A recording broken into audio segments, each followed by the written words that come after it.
I regard myself as a soldier, though a soldier of peace. Moi, je me considère comme un soldat, quand même, un soldat de la paix. I know the value of discipline and truth. Je sais très bien la valeur de la discipline et de la vérité. I must ask you to believe me when I say that I have never made a statement of this description, that the masses of India, if it became necessary, would resort to violence. En attendant, laissez-moi vous dire que je n'ai jamais dit que les masses de l'Inde, si c'était nécessaire, recourraient à la violence. I regard myself as incapable in my lucid moments of making a statement of this character. It is complete independence that we want.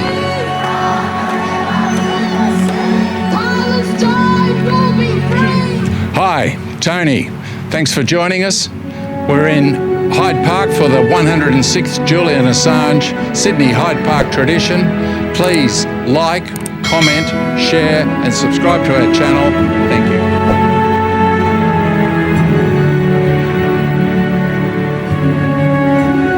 Hyde Park for the Palestinian rally, and I'm talking here to Jake. Tell me a little bit about yourself, Jake. Well, now I'm an associate professor at Sydney Uni, and my main research interest is something called peace journalism. So I've often written and thought about journalism, and I've been fairly well involved in the campaign to free Julian. So I attended some of the demonstrations at Belmarsh, and I covered the initial remand hearings at Westminster Magistrates Court for a new British newspaper called Byline Times. That's back in 2019. But yeah, I've followed the case with interest. And of course we're here today talking about the plight of Gaza. We know from the diplomatic cables that somebody at the US Embassy, then in Tel Aviv, was told by the Israelis that the object of the blockade of Gaza was to keep the economy of Gaza on the brink of collapse. Significance being that is, of course, a collective punishment in violation of Article 33 of the Geneva Conventions, and therefore a war crime. So we know, thanks to Julian, that that has always been the Israeli policy, even before October the 7th. Absolutely. You're very well informed on it. And tell me, you're saying you've been to Belmarsh prison too? You haven't been inside though, I take? I've never been inside Belmarsh, no, thankfully. Okay. But no, I took part in the demonstrations outside Belmarsh. At the door. And also covered the remand hearings where there were demonstrations outside the Westminster Magistrates. So you got into the courtroom? Yes, I did, yeah. You were one of the very few, weren't you? Yeah, there was me, correspondent from Reuters, and I think Press Association had the first one.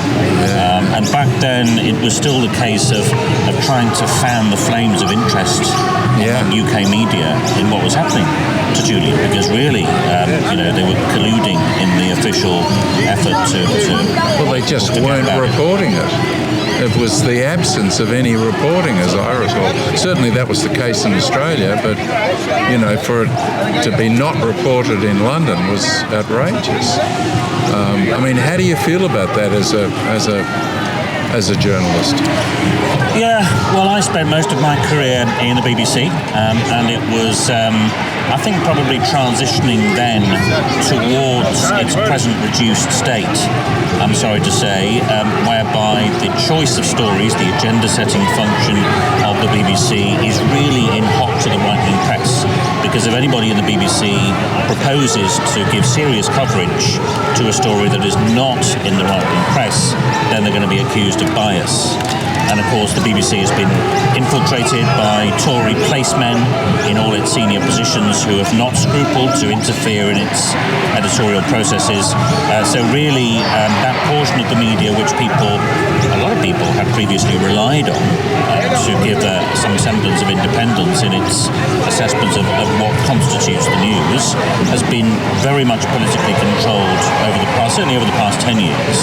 And I left 17 years ago, I blush to recall, and it was palpably transitioning towards that state even then, I'm sorry to say.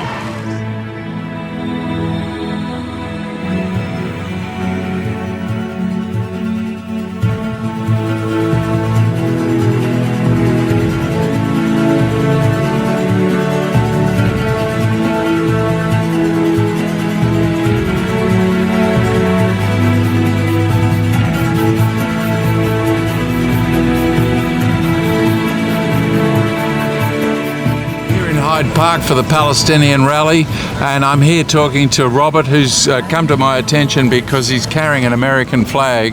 But when you dig a bit closer into it, you can see that he wants to boycott the Zionist action in Israel, and he also is anti the Joe Biden-led deep state, I guess we'd call it. Well, as you can see, I've got Joe Biden genocide on the actual flag. Yeah. So, when you actually look at the flag, you see it's all spelt out there. I know from a distance you can fool you, but once you get closer, realization dawns.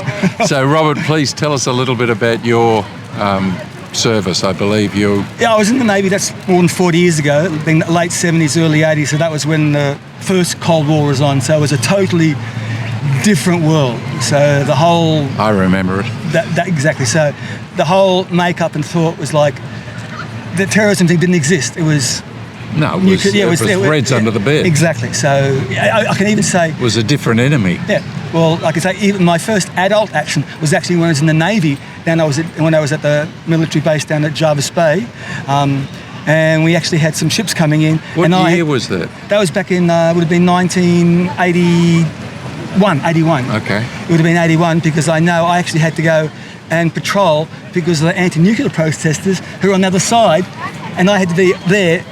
It was interesting, like, and a few years later, I was on their side, but at that time, I've been on both sides of the... Yeah. And even when I was in the Navy, when I was in North Queensland, I had to go on shore patrol because I was on duty in one weekend, so I had to travel with the Queensland Police. And that was a revelation to me because I just realised how racist they were. It shocked me.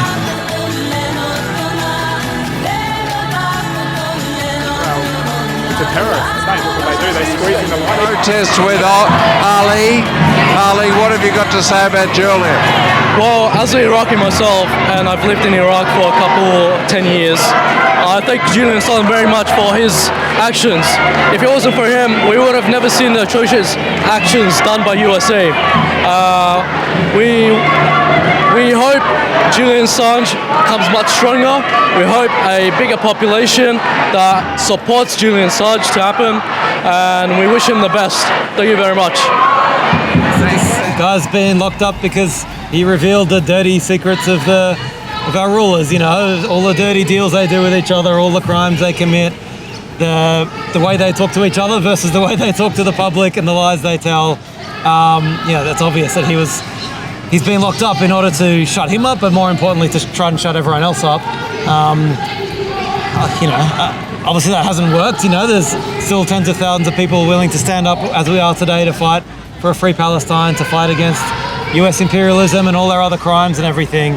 But yeah, it's an absolute outrage that he's still running in jail when the real criminals, the people that, as I said, killed 1 million people in Iraq and Afghanistan, are free, and all the rest of it. So Assange should be freed, and we need to keep fighting because obviously the old slogan is that the truth shall set us free. Unfortunately, it's not enough though, is it? The truth. We need a mass movement to back up those words. And we've all got to listen to the truth and unite around that truth. Indeed. That's Julian's message. Thank you, Josh, for joining us. I really appreciate it.